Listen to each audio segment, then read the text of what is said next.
السلام عليكم ورحمة الله تعالى وبركاته، مشاهدين قناة اللبن الذكر النادر، أحييكم أينما كنتم.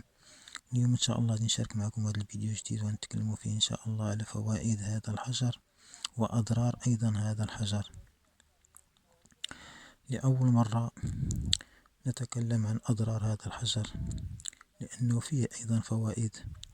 هذا الحجر شفة العبد اليمني يعطيك طاقة إيجابية إلى الجسم ويطرد الطاقة السلبية من الجسم، ولكن أيضا فيه أضرار أيضا. مثلا إذا كان عند الإنسان موعد مع طبيب الأسنان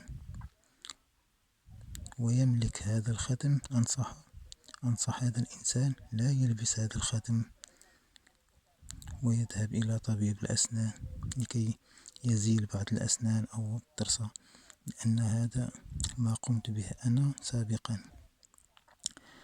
ذهبت إلى طبيب الأسنان لكي يزول بعض الضرسة، فوجد هذا الطبيب صعوبة كبيرة مع هذه الضرسة، فتعجب هذا الطبيب من هذه الضرسة، فقام هذا الطبيب بتشريح هذه الضرسة إلى قطع صغيرة ثم نزعها من العظم.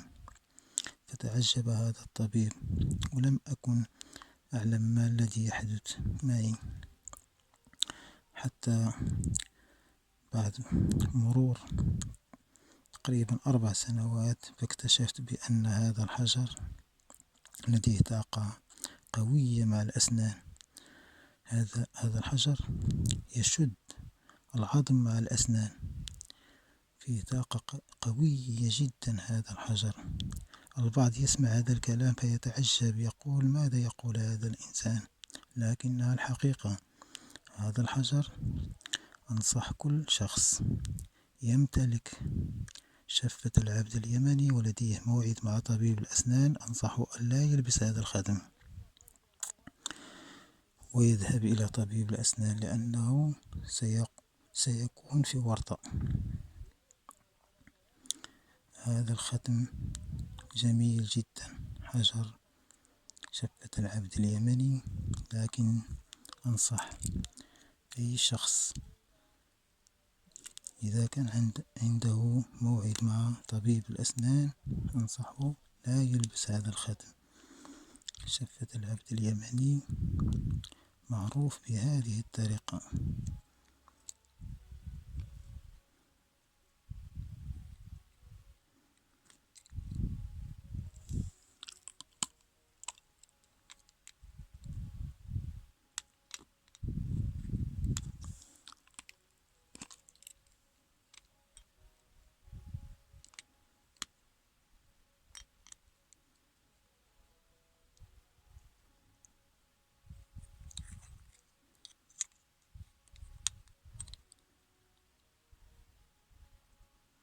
هذا هو شفة العبد اليمني الأصلي.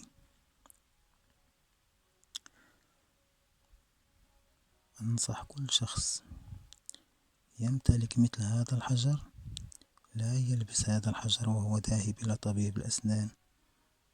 هذا ما كان لدي اليوم، والسلام عليكم ورحمة الله.